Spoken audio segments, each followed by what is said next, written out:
Okay, hello everyone. Welcome to the third part of understanding small business taxes. Make sure you are muted for the duration of the presentation, and you could submit your questions into the chat.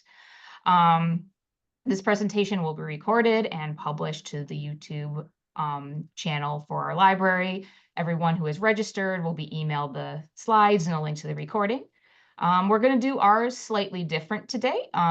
We have 2 lessons, and this time we're going to have a short 5-minute break in between the two. But we also have Barbara Heggie, who's going to talk a little bit about our low-income tax clinic in between the lessons. And okay, and I will now turn it over to Jacqueline. Okay, thanks, Melissa. I appreciate the intro and again allowing me to present this evening. I scrolled through the participants and it looks like we have some hardcore returning tax people here, so that's good to see and to know. This evening's presentation is going to be about federal taxes when hiring employees or independent contractors. I don't know how many of the folks online tonight will, be encountering these types of situations, but it's always good information to have at the ready. Again, my name is Jacqueline Kelly Myers. I'm a stakeholder liaison within the Communication and Liaison Division within the Internal Revenue Service. I began my career here in 2006 in the walk-in office in a customer service capacity. I prepared tax returns. I also assisted taxpayers with their problems on their accounts, set them up with payment arrangements, took payments. I also responded to correspondence back in 2008 when we had the stimulus program going on. We were giving out free money for some problem. Well, there was a collapse in the economy back in those days, which seems like, well, it was a decade ago. So those were fun times. And we just got so backlogged with a lot of correspondence. So I learned the correspondence system, which was fascinating. I also remember going to a service center at one time and literally seeing like cartloads of paper, like paper returns and just correspondence just being carted off from one side of the office space to another. So it was just absolutely fascinating. I had been in production environments before, but never seen anything where the production was actual paper. So that was fascinating.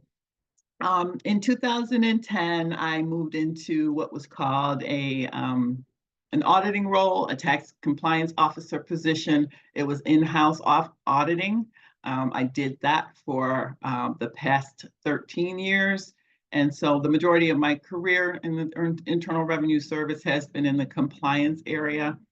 And while doing that job, I always kind of thought to myself, well, why don't we do a better job in outreach and communicating to taxpayers what it is that we're looking for to avoid them stepping into a situation, an adverse situation where they wind up owing additional taxes, penalties, interest, and fees. And so I am very pleased to be in this particular role now because I get to do just that. I get to use my experience from the past to educate, to do the outreach and educate you on how to avoid the pitfalls of winding up in an audit situation. So I hope you've been learning a lot. For those of you who have been with me on this journey up until this point, and tonight's lesson, I hope will be no different. So with that stated, let's get going with lesson number 5, which is federal taxes when hiring employees or independent contractors. So we'll always start with an overview. With our learning, we always start with an overview. In this lesson, I'll discuss your responsibilities as an employer or as one who pays others for services in the course of your trade or your business. Real quick, Whether you're, yeah. Sorry, real quick, you still have your side that has the lesson PDF still posted. I mean, it works because everybody sees your email, but Okay. Just let to me let get you that. know, you still have part of your presentation. Oh, Now we see your email fully. Um, yeah, I know. I don't think I can. Let's see. it's not too Unfortunately, as long as it's not too distracting for everyone. I just wanted to, I had a couple questions of what those lessons were. Those are copies of the slides. You'll be getting them yes, later that's this what they are. Yep, that's exactly what they are. Hide email, not quite sure what that will do. Open a new window. I'm not sure. I don't want to Brandy click says to that. click on open Open. at the Oh, top. over here. Oh, okay. I'll do that. Thank you for that. Microsoft Edge. I think that'll work. Haha, it did. Yay. Is that better? It hasn't changed screens. No. Is there a way to share the new? No. It should be, wait a minute. The meeting is being recorded. I think if I stop sharing and then share again, let me try that.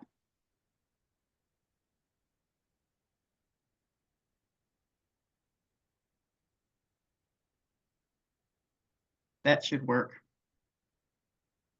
Better? Perfect. Okay. Thank you for your patience, Thumbs up. everyone. Yes.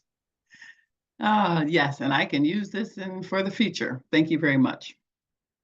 So in the overview, as I stated, we always start with our overview.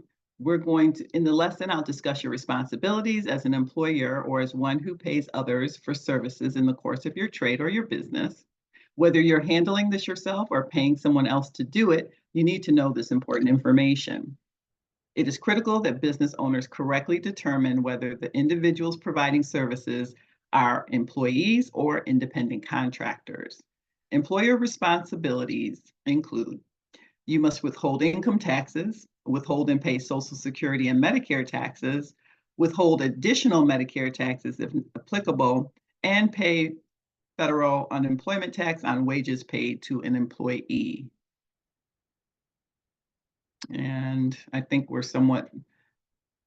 most people have a cursory understanding of the FICA taxes and withholding and that type of thing. So in this lesson, you'll also learn about the differences between an employee and an independent contractor, how to determine eligibility to work legally in the United States, the importance of the Form W-4, and the employer's responsibility regarding withholding, how to verify work names and Social Security numbers, the process for filing Form W-2, your obligations to notify employees about the earned income tax credit, the role of individual taxpayer identification numbers, and the process for enrolling in and using the filing information returned electronically system known as FIRE.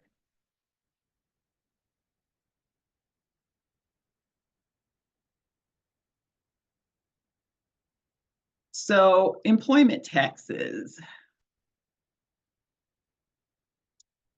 As an employer, you are responsible for withholding and for paying certain taxes from your employees' paychecks. These taxes are for their income taxes and employee share of Federal Income Contributions Act, and that is Social Security and Medicare taxes, as well as any applicable additional Medicare taxes. They are sometimes called trust fund taxes because you, as an employer, hold them on behalf or in trust for your employees before you deposit them to the Treasury. And it's very important that they get deposited to us, otherwise hefty penalties are assessed, like 100% of what you should have deposited and may not have done so. So we want to be sure that those trust fund taxes are deposited to the Treasury when they are supposed to be deposited. You must pay the employer's matching share of FICA taxes, and in most cases, you will have to pay the federal unemployment tax, also known as FUTA tax, federal unemployment tax. Generally, if you have properly requested taxpayer identification numbers and received the TIN, You do not have to withhold or pay taxes on payments to independent contractors unless you are not provided with a required taxpayer identification number or are instructed to withhold by the Internal Revenue Service. For more information, refer to IRS Publication 15, Employer's Tax Guide. It's available on our website, irs.gov. Next, we're going to move on to worker classification. The courts have considered many facts in deciding whether a worker is an employee or an independent contractor. These relevant facts fall into three main categories. That is behavioral control, financial control, and relationship of the party. In each case, it is very important to consider all the facts, as no single fact provides the answer.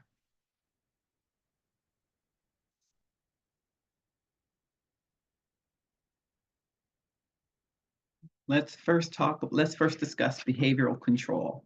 The facts about behavioral control show whether there is a right to direct or to control how the worker performs the specific task for which he or she is trained. So as an employer, ask yourself, does my business have the right to direct and control how the worker does the work I hired them to do? Not just the end result, but am I telling the worker what they need to do to achieve those end results? Can I tell the worker when and where to do the work? Can I determine what tools or equipment the worker should use or where to purchase supplies and services? Can I control whether the worker can hire assistants?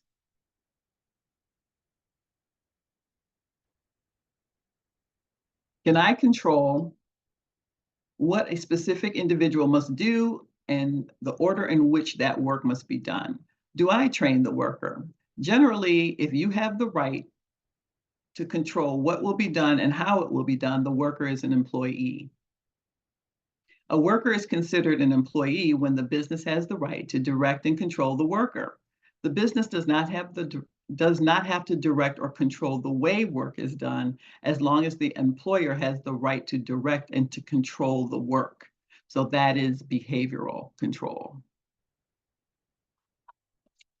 Next, let's discuss financial control. Financial control is another important category that you must consider.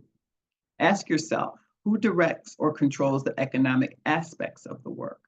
Or more importantly, who can direct and control the business aspects of the work? If the answer is an employer with employees who direct or control the business aspects of the work, these include things like how workers are paid, whether expenses are reimbursed, who provides tools, supplies, etc.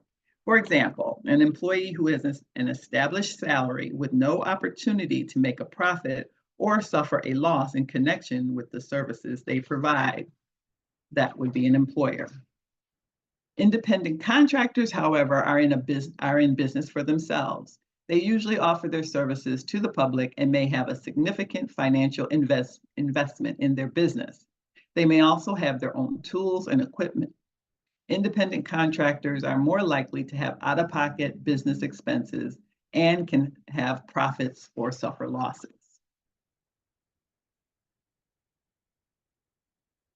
Relationship with workers. When considering this final category, think about the relationship you intend to have with your worker. If you provide employee benefits such as health insurance, a pension plan, or paid vacation or sick days, this generally indicates an employer-employee relationship. Also consider the importance of the worker's services. If the worker provides services that are a key aspect of your regular business activity, it is more likely that the worker is an employee.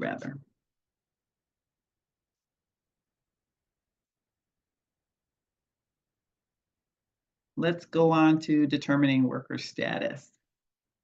It's important to remember that just signing a contract which states the worker is an independent contractor does not automatically make the worker an independent contractor. Remember, as I said before, all the categories of control must be considered and no single fact determines whether the worker is an employee or independent contractor. Deciding the worker's employment status upfront is important for you and the worker. If you misclassify workers as an independent contractor and have no reasonable basis for doing so, you may be liable for employment taxes in an event where the IRS challenges their classification. If you're still uncertain about a worker's employment status, the IRS can help. You can send in Form SS8, Determination of Worker Status for purposes of federal employment taxes and income tax withholding, and the IRS may be able to send you and the worker a determination letter. You can find Form SS8, of course, at our website, irs.gov. Determining the status of a worker is just the first step in understanding your federal tax responsibilities.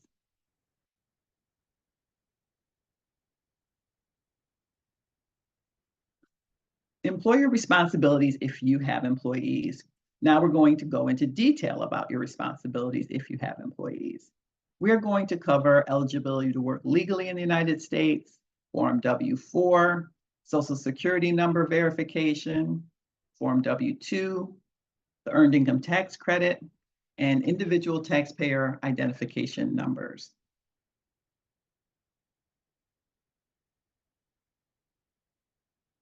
Determining eligibility to work here in the US legally. As an employer, you are responsible for determining that employees are legally eligible to work in the United States. To work in the United States, the employee must be a US citizen, a national or lawful permanent resident, or must have been granted authorization to work in the United States. US Citizenship and Immigration Services, or USCIS, requires that all employers and employees complete Form I-9 Employment Eligibility Verification. While citizens and nationals of the US are automatically eligible for employment, they too must present proof of identity and employment eligibility by completing Form I-9. As an employer, you complete the employer section of the form. This certifies that you have reviewed original documents establishing the identity and employment eligibility of the employee. Form I-9 lists several documents or combination of documents that the employee can show you to satisfy this requirement. For example, an employee may provide a US passport or driver's license and a birth certificate. You can find Form I-9 as well as more information at the USCIS's website, which is uscis.gov.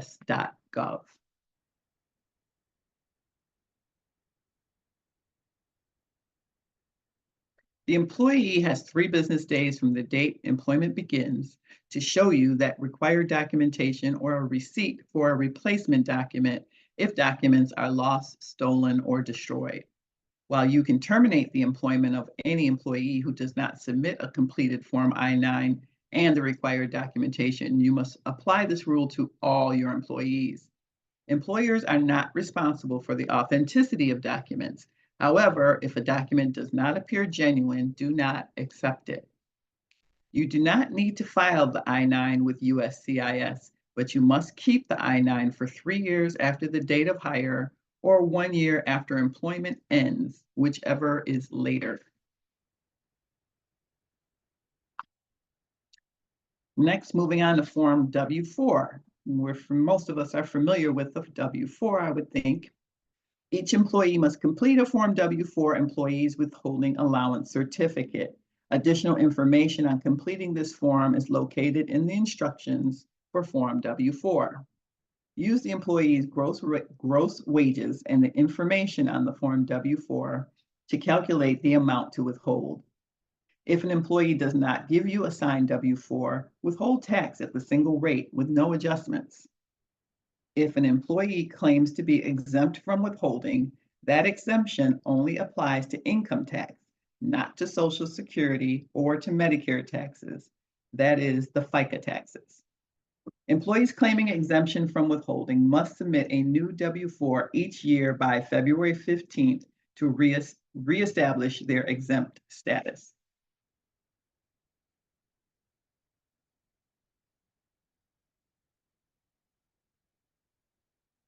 Verification of the employee's SSN.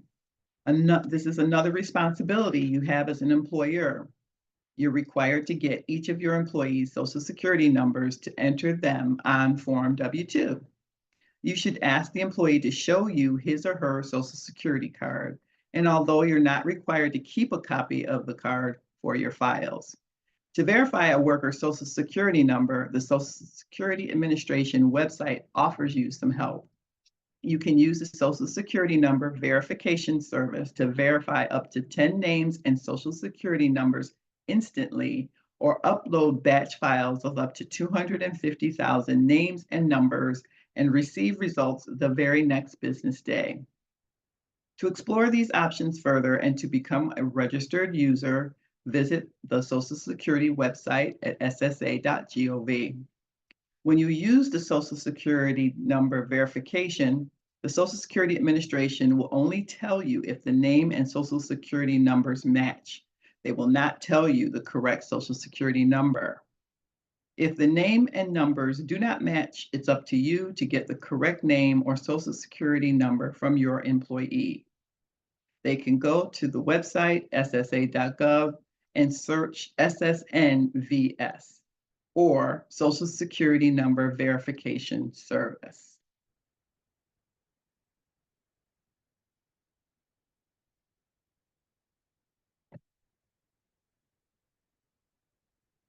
E-Verify is the Social Security Administration's program that verifies a name matches a Social Security number. With that said, a person in the United States may have a valid SSN, but not be authorized to work in the United States. E-Verify is a web-based system that allows enrolled employers to confirm the eligibility of their employees to work in the United States.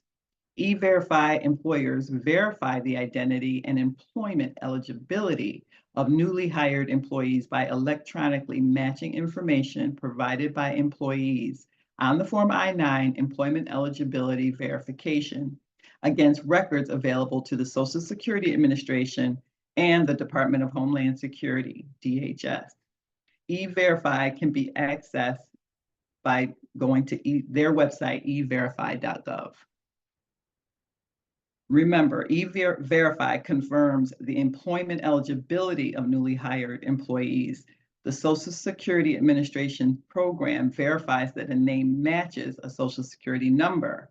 A person in the United States may have a valid SSN, but not be authorized to work in the United States. They're two separate things.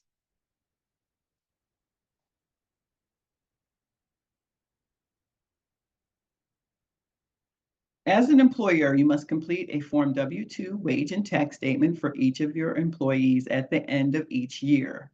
The Form W-2 shows the amount of compensation paid to employees and the amount of taxes withheld for the year, among other things.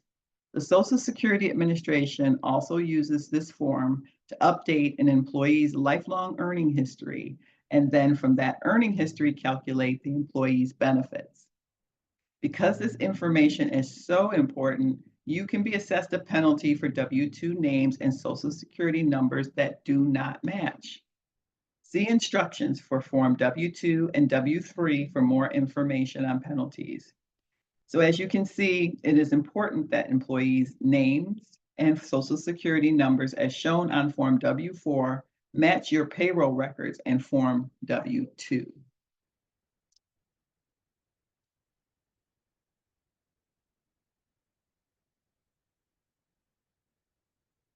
Ensuring new employees provide correct information. When you hire new employees, always verify the name and Social Security number. Ask them to show you their Social Security card if it's available. It's okay for you to photocopy the Social Security card, but as I said before, it isn't required. Keep your payroll records up to date. This applies to both new and existing employees. Remind employees to report any name changes due to marriage, adoption, divorce, or other circumstances first to the Social Security Administration and then to you. Make sure employees know that notifying their employer of a name change is not enough. They must complete Form SS5, application for a Social Security card, to have the the change made on their Social Security record. Form SS5 and additional information are available at the Social Security website, ssa.gov, and search for Form SS5.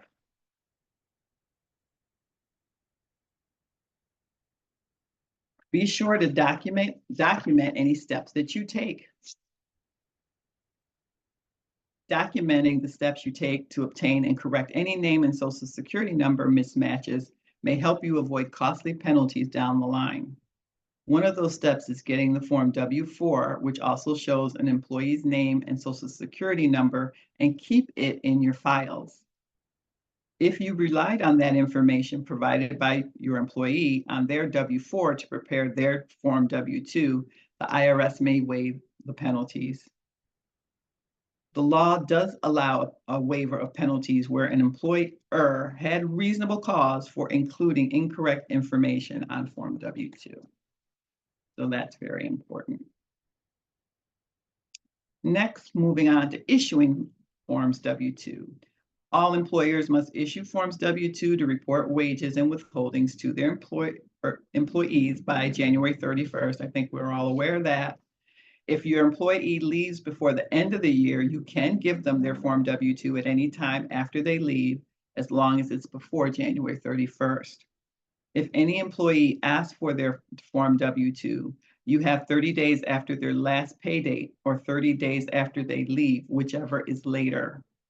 You can file Form W-2 electronically with the Social Security Administration.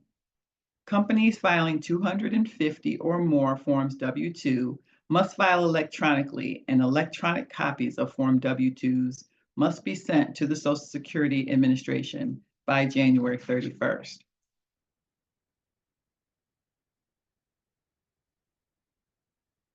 The Social Security Administration has two electronic filing methods. In the first method, you, the employer, upload a wage report. If you use software that matches the required format, you can upload your files to the Social Security Administration. Software specifications and more information can be found at the Social Security website, ssa.gov/employer. In the second method, called Forms W-2 and W-3 online, you can complete up to 50 Forms W-2s at the Social Security Administration's website and print copies suitable for distribution to your employees. In this method, no software is required. A Form W-3 transmittal of income and tax statements is created for each W-2 online report, even if the multiple reports are for the same EIN. More information can be found at their website, ssa.gov/employers, by clicking on the electronic W-2/W-2C filing handbook. And it's on the right, in the right column under About W-2 filing.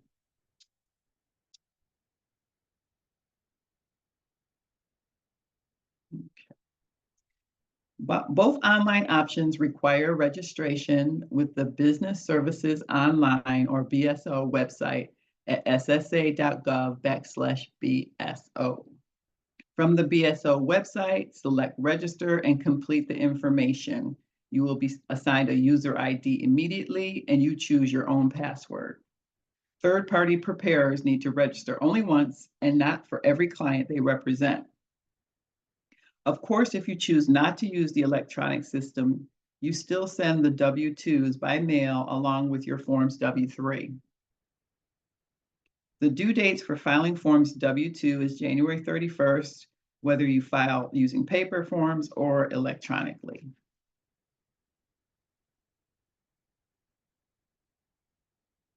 Next, we're going to discuss the Earned Income Tax Credit. The Earned Income Tax Credit, also known as EITC or EIC, is a refundable tax credit for people who work but who do not earn high incomes. As an employer, you may be required to notify an employee that they may be able to claim a tax refund because of the Earned Income Tax Credit. And employers must also notify employees who have no income tax withheld that they may be eligible for EITC. This does not include employees that claimed exemption from withholding. We also encourage you to notify employees when their income is below the maximum income threshold, allowing for EITC, that they may be eligible for the credit. This is because eligible employees may get a refund of the earned income tax credit that is more than the tax that they owe. Notice 1015, have you told your employees about the earned income tax credit, provides information on your responsibilities for notifying your employees. You may also use Notice 797, possible federal tax refund due to the earned income credit, to meet the notification requirement. You can find printable copies of Notice 797 on our website, irs.gov. Also, IRS Publication 15 lists other ways you can meet the notification requirement. And again, those notices and publications are all available on our website, irs.gov.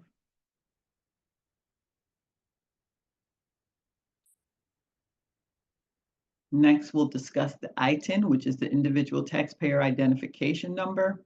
The IRS issues ITIN to individuals who are required to have a U.S. taxpayer identification number, but who do not have and are not eligible to get a Social Security number from the Social Security Administration.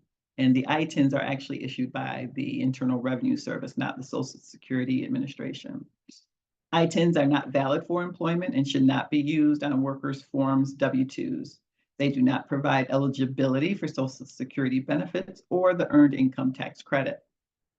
An ITIN is a 9-digit number beginning with the number 9 formatted like a SSN. So that's just an awareness for you.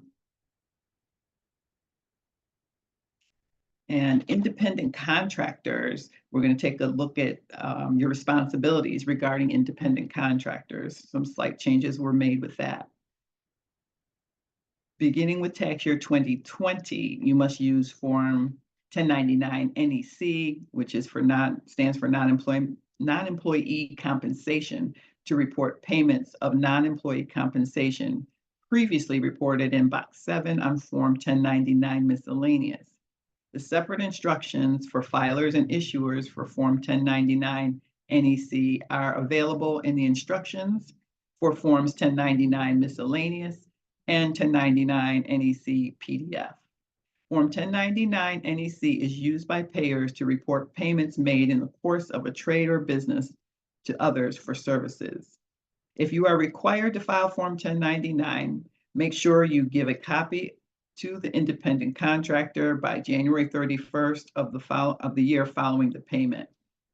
The IRS electronic system for filing Form 1099 is called the Filing Information Returns Electronically, or FIRE for short. To use the FIRE system, you must first create an account. You will create a user ID, password, and personal identification number or PIN.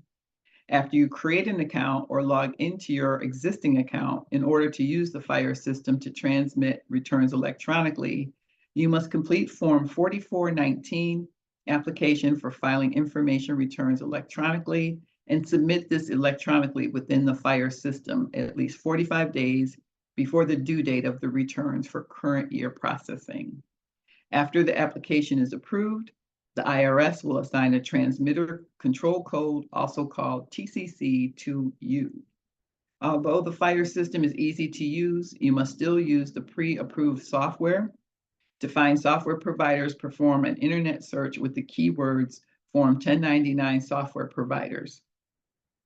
You can also develop your own software by following the specifications in IRS Publication 1220, Specifications for Electronic Filing of Forms 1097, 1098, 1099, 3921, 3922, 5498, and W2G. Many states have entered into an agreement with the IRS to accept FIRE files, which means you may not need to additionally file with your state. If you're participating state and you want to participate, you must send the IRS a test file. See IRS publication 1220 for more information on the FIRE system and see if your state participates in the combined federal-state filing program. And again, you can find that publication on our website, www.irs.gov, and search for publication 1220.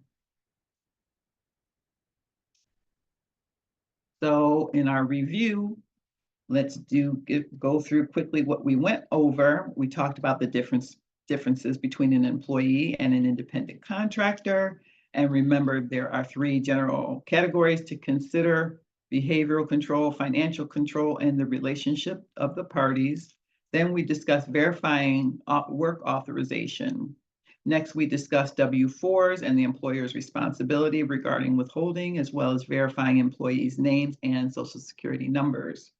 After that, we also discussed Forms W-2s and the process for filing them. We briefly mentioned the earned income tax credit and individual taxpayer identification numbers. And finally, we looked at Forms 1099s using the FIRE system. So hopefully you found this information helpful. As you're probably aware by now, there are many employer responsibilities involved in meeting your tax obligation, and there's always more to learn. Keep in mind, if you have any questions or need more information, you can consult IRS Publication 15, Employer's Tax Guide, or contact the Business and Specialty Tax Line at 1-800-829-4933.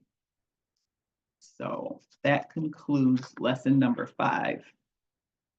And I will throw it back over to Melissa, who's going to turn it over to Barb, I think. Are there any questions for me before I do that, however? I don't want to leave anybody hanging.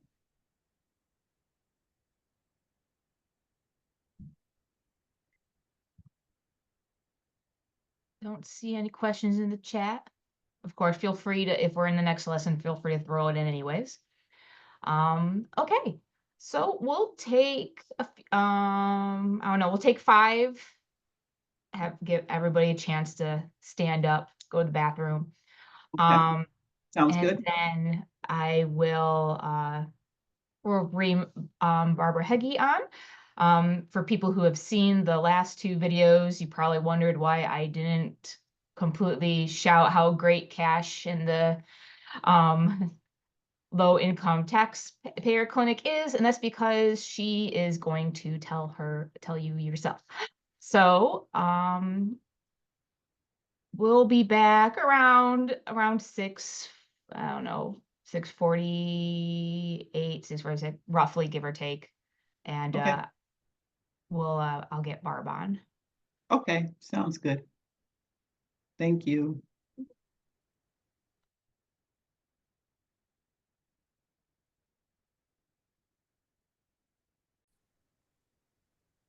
Okay, and we're back. So I would like to introduce everyone to Barbara Heggie, the our lawyer from the Low Income Tax Clinic. Hi, everybody. Thank you, Melissa, and thank you, Jackie, for giving me a couple minutes to talk about the new low-income taxpayer clinic at Empire Justice Center in Rochester. To set the record straight right up front, we are in the same building as the Cash Vita program, but we're different parts of Empire Justice Center. So we both have to do with taxes, and we work hand in hand, which is why it's easy for people to put the 2 together. And our offices are just a few steps away on the 4th floor of the Bausch and Lomb Library building in Rochester on South Avenue. So as some of you might know already, the Cash Vita program, Vita standing for Volunteer Income Tax Assistance, and sometimes pronounced Vita, so don't feel like you have to pronounce it one way or another. That program helps people with tax preparation and filing. So if you need to get your taxes done and your income is is low or kind of moderate and you don't have a super complicated tax situation, give Cash Vita a call and they may be able to set you up with an appointment during tax season. They're starting to take appointments in early January, and their number is 585-900-1004. And again, they're part of Empire Justice Center, which is a statewide legal aid organization. There are several offices throughout New York State, and the largest one is in Rochester. Now on to my clinic, the Low Income Taxpayer Clinic. We start where Vita leaves off. And so after your taxes are done, after they're filed, if something goes wrong, the Low Income Taxpayer Clinic might be able to help. We can help if your refund didn't come when you expected. We can help if somebody else used your social security number or your children's social security numbers on their tax return when they shouldn't have done so. And then you try to file and the IRS says, no, you can't file this return electronically because somebody else already filed the tax return with those social security numbers. That kind of issue we can help with. We help if the IRS is auditing you, or if you have a tax bill you can't pay. Oh, and I just saw in the notes from Tony, are they looking for remote tax volunteers? Maybe. Tony, please call Cash at 900-1004 to see if remote volunteering is a possibility. I should confess that I have been a Vita volunteer for a few years in my home state of New Hampshire. And I did remote tax return preparation, and that worked out well for me, but I'm not sure how this program is set up. And by the way, I am in Rochester right now, but most of the time I'm working out of Concord, New Hampshire. But there is a paralegal for the Low Income Taxpayer Clinic. I'm very happy to say Jackie DeBella, who is on this call as well, who is a Rochester native, has been here for a long time and is in the office most every day and doing intake and all that. And you can call if you have a tax problem that you think the Low Income Taxpayer Clinic might be able to help you with. And that number is 585-900-1024. And you can also email at litc@empirejustice.org.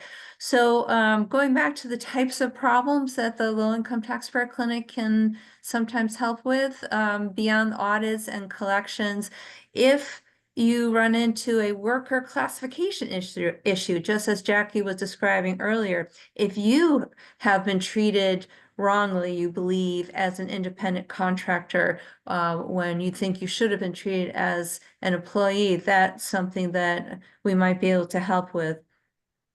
In short, any kind of IRS problem that involves you as an individual or you as a sole proprietor of a business, using a Schedule C for business income and expenses, that's the sort of issue that the Low Income Taxpayer Clinic can help with. And by the way, this is a nationwide program. There are actually 8 or 9 Low Income Taxpayer Clinics in New York State alone. And we receive federal funding just like the Vita program does. But this is the first time there's been one specifically for Monroe County as part of Empire Justice Center. We help people with income up to 250% of the federal poverty line. And we can help with issues that are $50,000 or less per year. So for example, if you're audited and the IRS says that you owe $60,000, then that's something that we would not be able to help with generally. But for kind of the run-of-the-mill low to moderate income issues, yes, that's what we can handle. And I could go on and on and on about the Low Income Taxpayer Clinic program. I've been doing it for 15 years, starting in New Hampshire, but I know that I need to leave the rest of the time for Jackie and Melissa. So if you have any questions about the Low Income Taxpayer Clinic, just give a call, send an email, and if you're interested in volunteering for the VITA program, the Cash VITA program, please call them at 900-1004. Thank you. Okay, thank you, Barbara. Okay, and I will, okay, we will send it back to you, Jackie. Okay, can you hear me okay? Did I come off mute? Yes. Okay, good. Well, thank you, Barb, for the work that you do. It's very much needed and very much appreciated. Yeah, I used to do the tax return prep, but that's not what you do per se. You're actually assisting taxpayers, and it's a vital service that's needed within the community. And I, for one, am glad you're here in Rochester. We need you here. So going back to our tax lesson to hopefully keep you out of any problems where you would need Barbara. Our next lesson is managing payroll to withhold the correct amount of taxes. So we're gonna dive right into this. Again, we always start off with our overview. Welcome everyone to managing payroll to withhold the correct amount of taxes. In this lesson, I'll discuss your responsibilities as an employer to identify wages that are subject to employment taxes. And I'll show you how to calculate your payroll taxes using the appropriate method. I will also discuss federal unemployment taxes. In the first part of this lesson, I will discuss the employment tax rules for wages and other types of compensation. I'll also answer questions like, what exactly are wages? And does all compensation or payments to employees count as wages? And wages are those payments that may be in cash or in other forms. Salaries, vacation pay, bonuses, commissions, and certain fringe benefits are some examples of amounts that you would include in wages for employment tax purposes. Calculating payroll. There are very specific rules for various types of employees. That is tipped employees, employees who work for nonprofits, and for farm workers. Calculating payroll for tipped workers. Many employees receive tips. Tips are taxable income, and tips employees receive from customers or other employees are generally subject to withholding. By the 10th of each month, your employees must report to you the tips they received in the prior month. For example, if employees received tips in April, they would report them to you by May the 10th. This includes cash tips as well as tips charged on credit or debit cards or to accounts. If your employees receive tips, service charges, auto gratuities are considered wages, not a tip. Form 4070, Employees Report of Tips to Employer, is a great tool to give them to assist in their reporting requirements. Form 4070 can be found in IRS Publication 1244, Employees Daily Record of Tips and Report to Employer. In addition to the Form 4070, there is also a daily log employees can complete, as well as helpful instructions for recording and reporting tip income. Additionally, with the enforcement of Rev Ruling 2012-18, employees are instructed not to write in their tip diary the amount of any service charge that the employer adds to a customer's bill and then pays to the employee. For more information, see IRS Publication 531, Reporting Tip Income.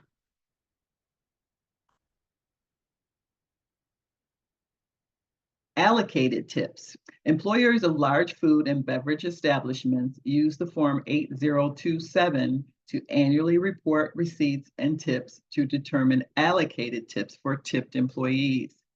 Some employees may receive allocated tips. Generally, the amount allocated is the difference between the total tips reported by employees and 8% of the gross receipts. These are tips you assign to an employee in addition to the tips the employee reported to you for the year. No income, Social Security, Medicare, additional Medicare, or railroad retirement taxes are withheld on allocated tips. Show the allocated tips separately in box 8 on Form W-2.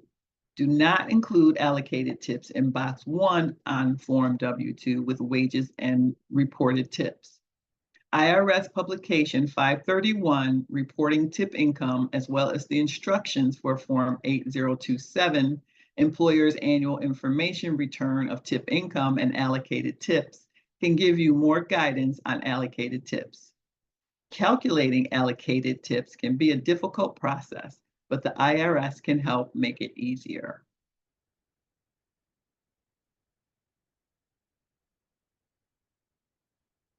If your employees receive tips, you can participate in the Tip Rate Determination and Education Program. The IRS has several voluntary tip agreements to help employers and employees understand and meet their tip reporting responsibilities. The two most common agreements are the Tip Rate Determination Agreement, or TRDA, and the Gaming Industry Tip Compliance Agreement, or GITCA. Again, see IRS Publication 531 for more information.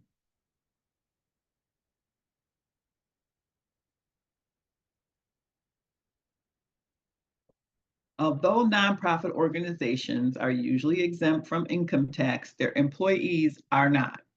You must withhold income tax from the pay of your employees. However, there are special rules for Social Security taxes, Medicare taxes, and federal unemployment taxes for employees of nonprofit organizations. For more information, see the Employees of Exempt Organizations section of IRS Publication 15-A, Employer Supplemental Tax Guide.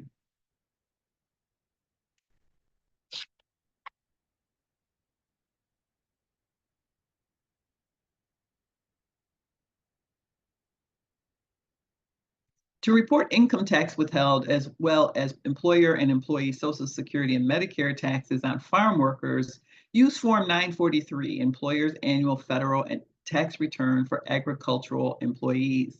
See IRS Publication 51, Agricultural Employers Tax Guide, and IRS Publication 225, Farmers Tax Guide for more information.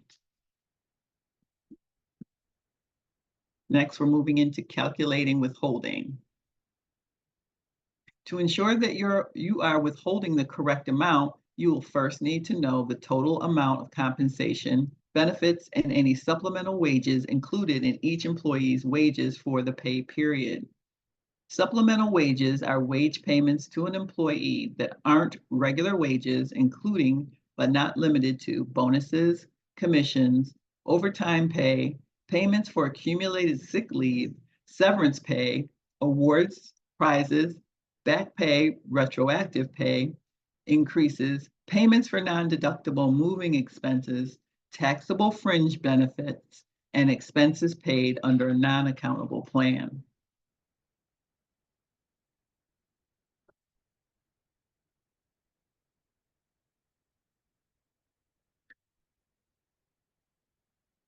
How would you withhold on the supplemental wages depends on whether the supplemental payment is identified as a separate payment from regular wages. For additional information on withholding on supplemental wages, see the Supplemental Wages section of IRS Publication 15A, Employer Supplemental Tax Guide. Next, you'll need to calculate the amount of income tax to withhold from each employee. The two most common methods are the wage bracket method and the percentage method.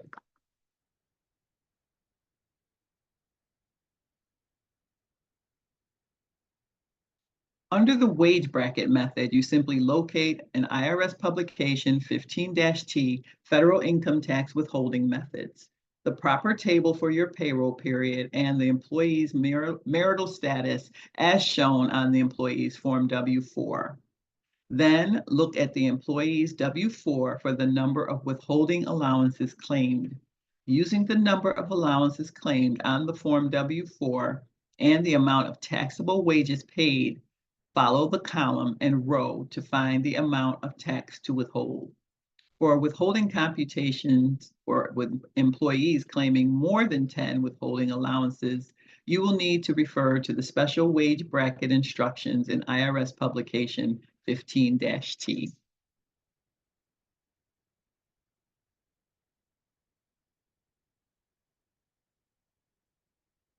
Next, we're moving on to the percentage method.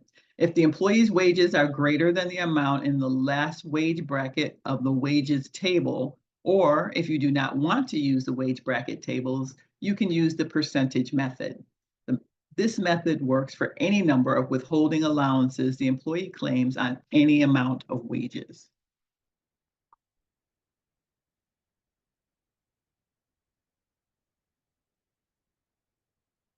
To calculate withholding by the percentage method, you will again use IRS publication 15-T, Federal Income Tax Withholding Methods. Using the percentage method table, multiply one withholding allowance for your payroll period by the number of allowances the employee claims on the Form W-4. Then subtract that amount from the employee's wages. Next, find the amount to withhold from the tables for the percentage method of withholding. Understanding wages for employment tax purposes is not easy.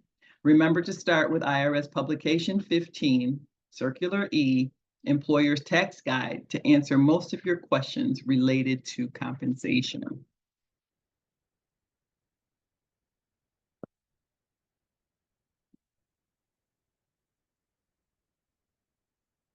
Other withholding taxes. You are also responsible for withholding the employee's share of Social Security and Medicare taxes, as well as additional Medicare as required by law. The Form W-4 information does not affect Social Security and Medicare taxes. To calculate Social Security and Medicare taxes, simply multiply the total wage by the applicable employee Social Security and Medicare tax percentages. You can find the current employee rate for Social Security and Medicare tax in Publication 15, Employer's Tax Guide, and on their website at www.ssa.gov.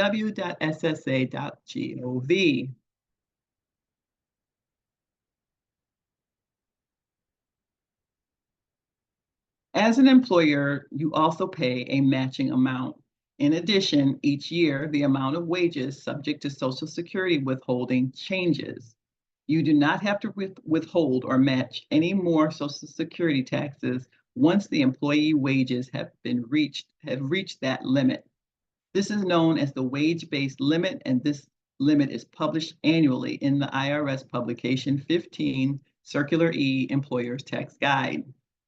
The employee tax rate for Medicare tax can be found on IRS Publication 15 and on the Social Security website at ssa.gov.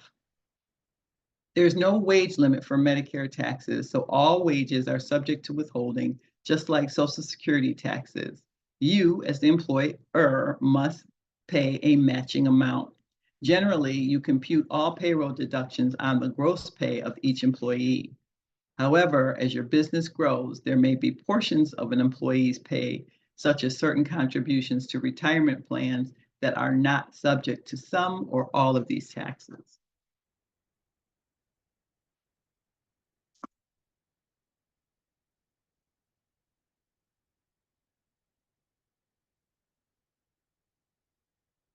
Next, we're going to discuss additional Medicare tax withholding.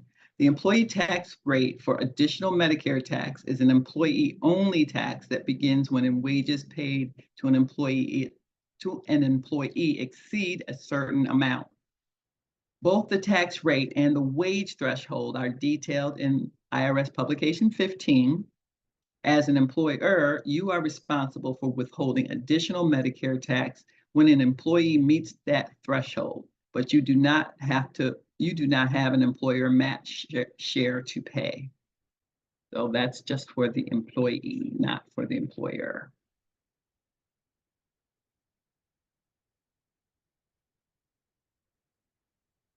Taxes on employee tips. Taxes will also have to be collected on tip income as well. As an employer, you must collect income tax, employee Social Security tax, employee Medicare tax, and additional Medicare tax if applicable on tip income. You can collect these taxes from wages or from other funds your employee makes available. If the employee receives regular wages and reports tips, calculate income tax as if the tips were supplemental wages or part of regular wages. If you have not withheld income tax from regular wages because the wages were too low, add the tips to the regular wages and withhold income tax based on the total.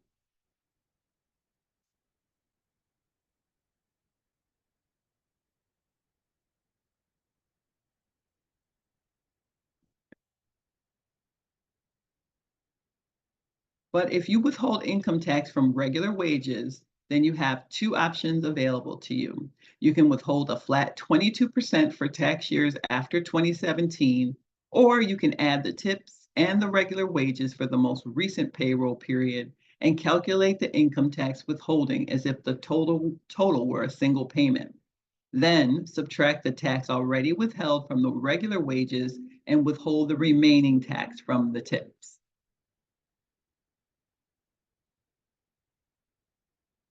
As the employer, you're responsible for the employer's Social Security tax on wages and tips until the wages, including tips, reach the limit. You are responsible for the employer Medicare tax for the whole year on all wages and tips.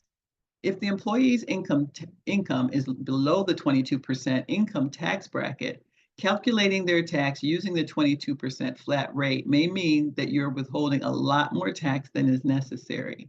This could cause a hardship for the employee. So try to remember this before using the flat 22% withholding method.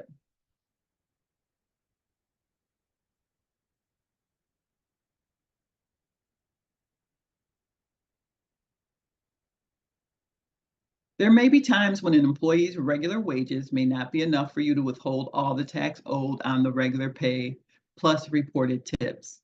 If there's not enough money to cover all the taxes, withhold taxes in this order: all taxes on regular pay, then Social Security, Medicare, and additional Medicare taxes on reported tips, and finally, income taxes on reported tips.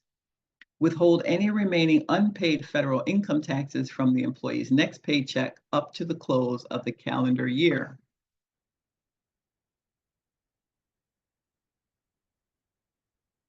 However, if you can't collect all the employee's Social Security and Medicare taxes on tips by the 10th of the month following the month in which your employee reported the tips, you don't have to collect the taxes. Be sure to show the uncollected amount as an adjustment on your employment tax return and include the uncollected Social Security and Medicare taxes in the appropriate box in the employee's Form W-2 wage and tax statement, but don't show any uncollected additional Medicare tax on Form W-2.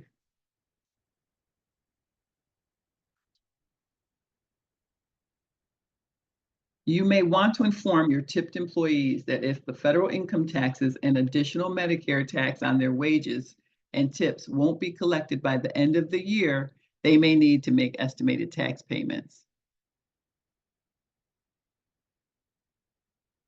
If an employee doesn't pay enough tax throughout the year, either through withholding or by making estimated tax payments, the employees may be subject to a penalty for underpayment of estimated taxes.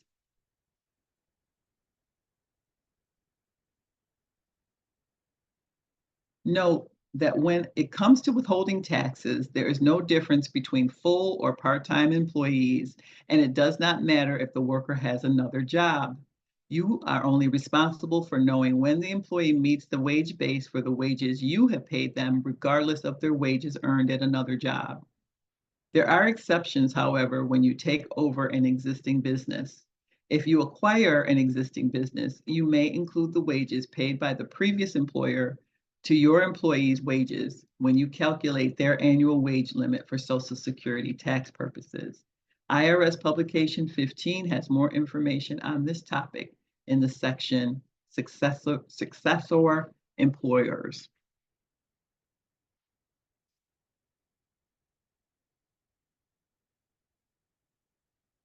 Next, we're going to discuss FUTA, or Federal Unemployment Tax.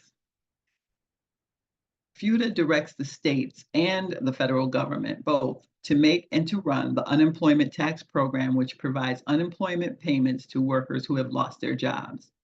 The various states create the actual employment insurance systems, and the federal government approves the state laws and pays the administrative cost of the state programs. Because this is a joint program between the state and federal governments, you are first subject to the state tax. Then this tax becomes a credit against the federal tax. In your state, you may even be exempt from the tax, but you still have to pay the federal tax.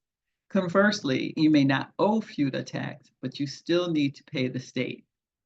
Unlike other payroll taxes, this tax is the sole responsibility of the employer. It is not deducted from the employee's paycheck.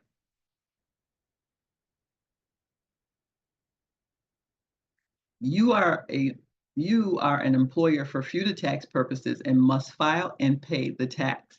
If in the current year or last year, you paid wages of $1,500 or more in any calendar quarter to employees or had one or more employees at any time in each of the 20 or more weeks. The 20 weeks do not have to be full or consecutive weeks. Count all regular, temporary, and part-time employees, including employees on vacation or sick leave. Not all employee wages are subject to FUTA tax. There are exceptions for certain employers as well as certain types of employees. For more information, refer to the table, special rules for various types of services and payments in IRS Publication 15.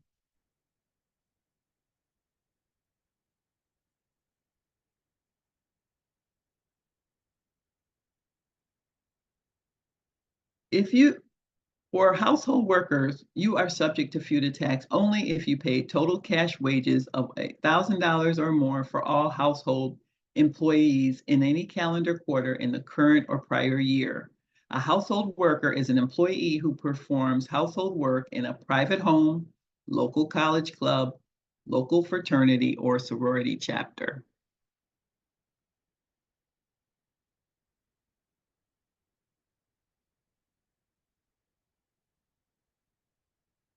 Here's how the FUTA tax is calculated. Currently, the FUTA tax rate is 6%. FUTA tax is figured on the first $7,000 in wages paid to each employee during the year. Be sure to always check our website, irs.gov, for the current tax rates. The tax is imposed on you as the employer. Do not collect it or deduct it from your employee's wages. You can take a credit of up to 5.4% against FUTA tax for the amounts you paid into state unemployment funds, resulting in a net tax rate of 0.6%. But you can only take this credit in full if the taxes are paid to the state on time. There's also something called a credit reduction state. In some states, the credit of 5.4% is reduced. See the instructions for Form 940 for current year credit reduction states. Also see IRS Publication 15 and 15-A for more information on the FUTA tax as well as the current rate. Remember, this tax is the sole responsibility of the employer. It is not deducted from the employee's paycheck.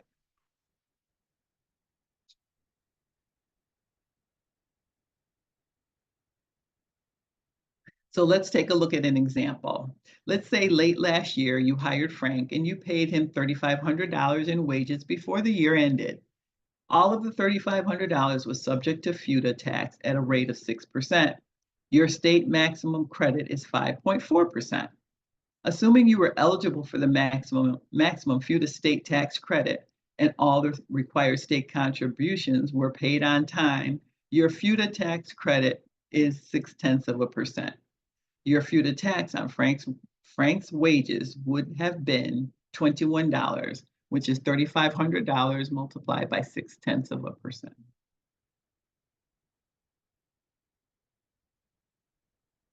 Let's take a look at another example. Let's say a few months into the beginning of this year, Frank's total wages for the year reached $7,000. None of the wages you pay him after that are subject to FUTA for the rest of the tax year. Let's say, though, that Frank quits his job and Nancy replaces him. The first $7,000 you pay Nancy this year is also subject to FUTA. Assuming the same current year FUTA tax rate of 6% and the state maximum credit of 5.4%. Then the FUTA tax rate after credit is 0.6%. Also assuming you were eligible for the maximum FUTA state tax credit and all the required state contributions were paid on time. Remember, with the first $7,000 you pay each employee each year is subject to the FUTA tax. The FUTA you would pay is $42 for Frank's wages and $42 for Nancy's wages, which is $7,000 multiplied by 0.6% for each employee. Your total FUTA tax this year would be $84, which is 42 times 2.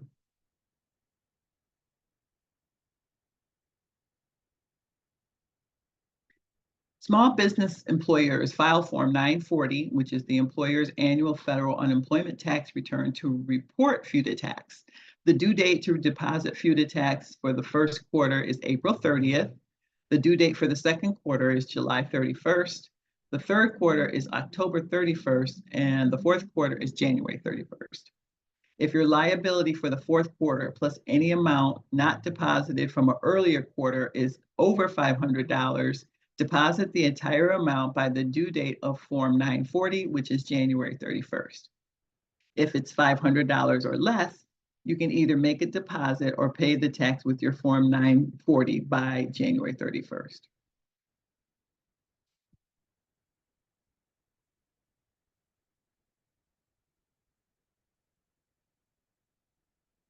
Some states may require that you file unemployment taxes at various times throughout the year, but the federal unemployment tax return is filed annually. The due date for the Form 940 is January 31st. If you have deposited all of your FUTA tax on time, however, you are given until February 10th to file.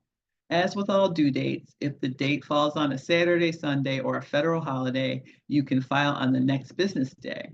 As you've learned with employment taxes, FUTA tax also has rules on when you must deposit taxes. If at the end of any calendar quarter you owe but have not deposited more than $500 in FUTA tax, you must deposit the FUTA tax by the last day of the first month after the quarter ends. If the accumulated tax at the end of any of the first 3 quarters is $500 or less, you do not have to deposit the amount. Instead, you may carry it forward and add it to the liability calculated in the next quarter to see if you must make a deposit. Remember, all of this information is in IRS Publication 15. We don't expect for you to remember all of the nuances of that.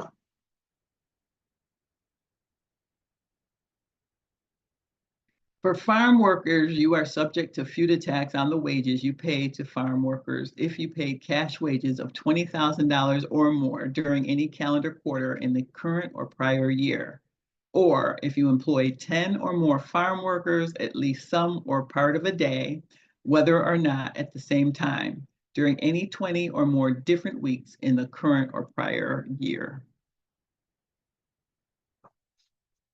We have not now gotten to the review section of lesson number 6.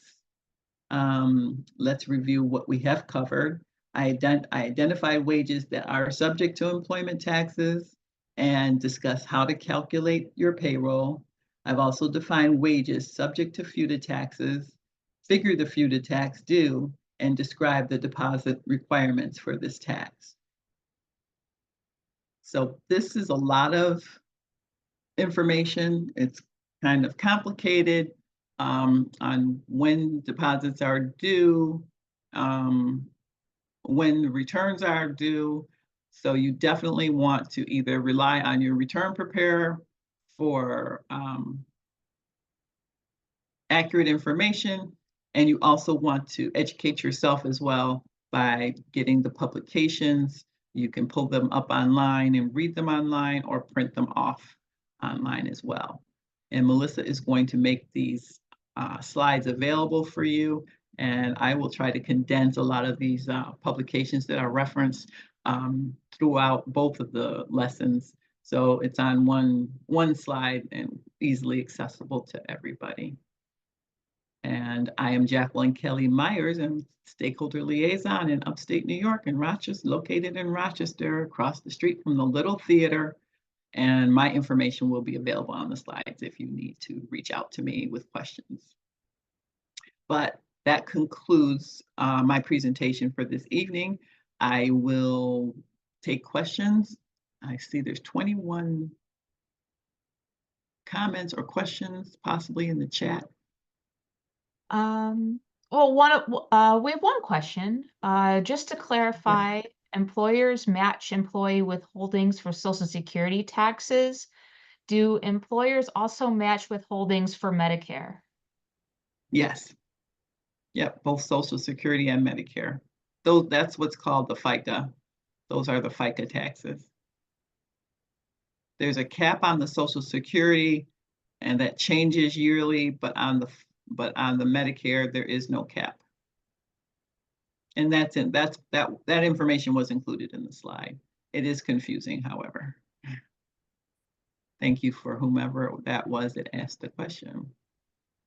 Okay. Okay. Okay, and oh, okay. So Tony's saying he learned a lot about FUTA. Yes, yes, yes. It's a lot. Yeah.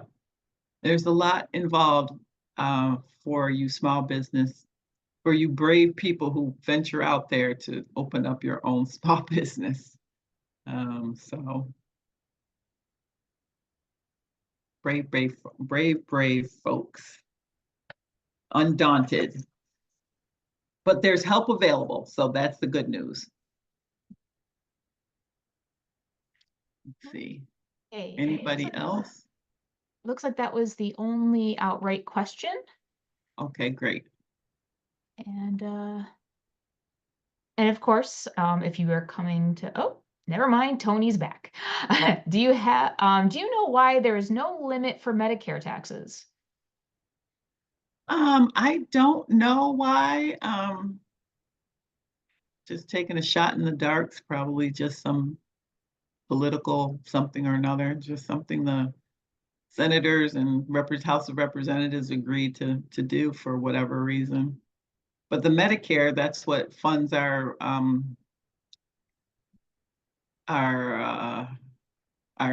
the hospitals and the sick and the doctors, and when people retire, and as you know, that's very expensive. So that's kind of a good thing that there is no cap on that,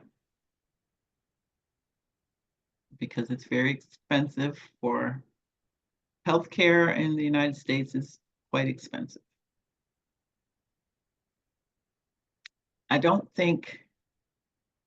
know if Medicare, I don't think Medicare funds Medicaid. I think Medicaid is funded, that's a social service program. So they're two separate things. Medicare is what we pay into as workers. So, and when you reach age 65, you automatically become eligible for Medicare. And that can work in tandem with health insurance if you're still working. I'm not quite sure how that works. I need to find that out myself, because I'm in that situation personally. But yeah, Medicare. That's what it is.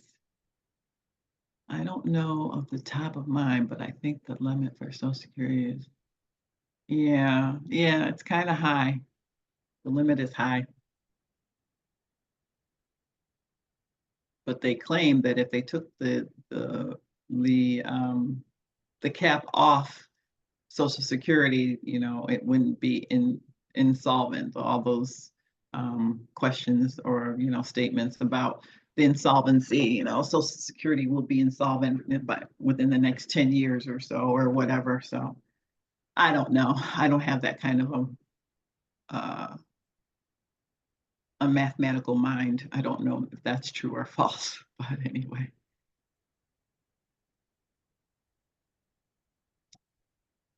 Good to see you, Tony. Hopefully you learned a lot again today. I'm glad you were back. 400,000 if you're single. I know, right? We're gonna hit those singles. We're gonna beat them over the head. Oh gosh. Just kidding, just kidding, just kidding. God bless you if you're making $400,000 a year.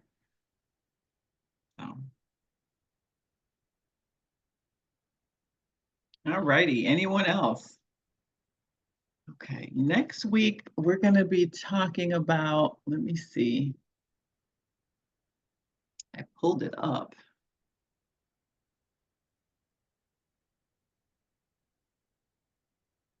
I forgot what we're going to be talking about next week. Let me see if my computer is going to respond to me. I'm using 2 laptops in case anybody is wondering. Okay, so. Okay, that's not what I wanted.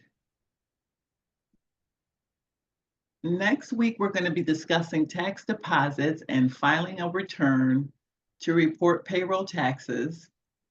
That's going to be lesson 7. And then lesson 8 is going to be hiring people who live in the United States who are not US citizens.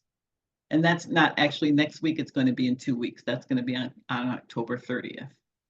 So hopefully everyone's available and can come back. Yes, it's October 30th. Thank you. Thank you, Tony.